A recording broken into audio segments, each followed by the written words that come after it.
షణ్ముఖ పార్వతీ సమేత పరమేశ్వరాయన్ మహా. Ramadevi astro and vastu channel వీక్షిస్తున్న ప్రేక్షకులకు స్వాగతం. శ్రీ విశ్వావసునామ సంవత్సర ఉగాది శుభాకాంక్షలతో మకర రాశి వారికి శ్రీ విశ్వావసునామ సంవత్సర ఫలాలు ఎలా ఉన్నాయో చూద్దాం. మనం చెప్పుకునేవి సంవత్సర ఫలితాలు కనుక పెద్ద గ్రహాలైన గురువు, శని, రాహు, కేతువుల యుతి స్థితి గతుల ఆధారంగా ఫలితాలు ఉంటాయి. గురువు వృషభంలో సంచారం చేస్తూ మే 15వ తేదీన మిథునంలోకి ప్రవేశిస్తాడు. శని మీనంలో సంచారం చేస్తున్నాడు.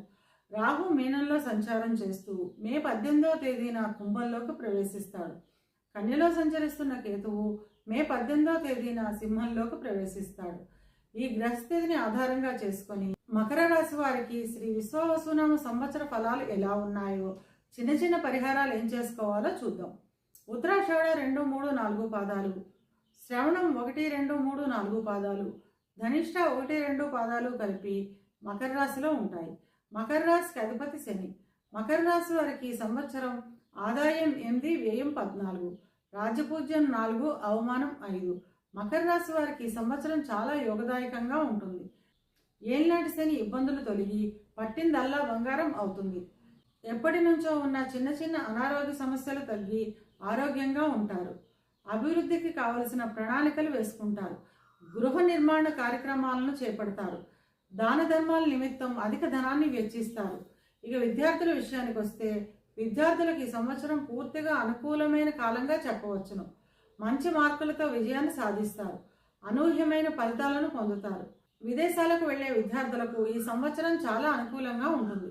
ఉద్యోగ ప్రయత్నం చేసేవారికి కృషికి తగిన ఫలితం లభిస్తుంది. మంచి అవకాశాలు ఉంటాయి. పై అధికారులు మీ మాటకు విలువ, గౌరవం ఇచ్చి మీకు అనుకూలంగా నిర్ణయాలను తీసుకుంటారు. ఎదురు చూస్తున్న ప్రమోషన్లు రావడం లేదా కోరుకున్న ప్రాంతాలకు బదిలీ అవ్వడం వంటి ఫలితాలు ఉంటాయి. కార్యాలయాల్లో స్నేహపూర్వకమైన వాతావరణం ఉంటుంది. ఇక వ్యాపారస్తుల విషయానికి వస్తే వ్యాపారస్తులకు ధన ఆదాయం బాగుంటుంది. ఎప్పటి నుంచో రావు అనుకుని వదిలేసిన బాకీలు వసూలు అవుతాయి. నూతన వ్యాపారాలకు ప్రణాళికను రూపొందిస్తారు. వ్యాపారాభివృద్ధి ఆనందదాయకంగా ఉంటుంది. వివాహ ప్రయత్నం చేసేవారికి ఈ సంవత్సరం వివాహం కుదిరే అవకాశం ఉంటుంది. వివాహం అయిన వారు జీవిత భాగస్వామితో కలిసి పుణ్యక్షేత్ర దర్శనాలు చేస్తారు. సంతానానికి సంబంధించిన ఉన్నతి ఉంటుంది. ధార్మిక కార్యక్రమాల నిమిత్తం అధిక ధన వ్యయం చేస్తారు. ఇవి కేవలం గోచార ఫలితాలు మాత్రమే.